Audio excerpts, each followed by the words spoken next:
ఒక గర్భవతులకు, బాలింతలకు, పిల్లలకే కాకుండా సమాజంలో అందరికీ సేవ చేయాలనుకున్నాను. కాబట్టి నేను ఈ ఎస్ఆర్ ఫౌండేషన్ ఏర్పాటు చేసుకున్నాను.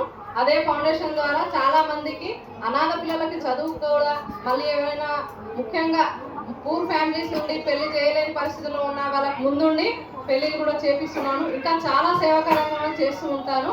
వీళ్ళన్నిటికీ కారణం నేను చేయడానికి ముఖ్యంగా సావిత్రిబాయి పూలే, బాబాసాహెబ్ అంబేద్కర్ గారి ఆశయాల మేరకే ఈ పనులు చేస్తున్నాను. వాళ్ళ బాటలోనే నడుస్తానని చెప్పి మీ అందరూ కోరుకుంటున్నాను. మీ అందరికీ ధన్యవాదాలు.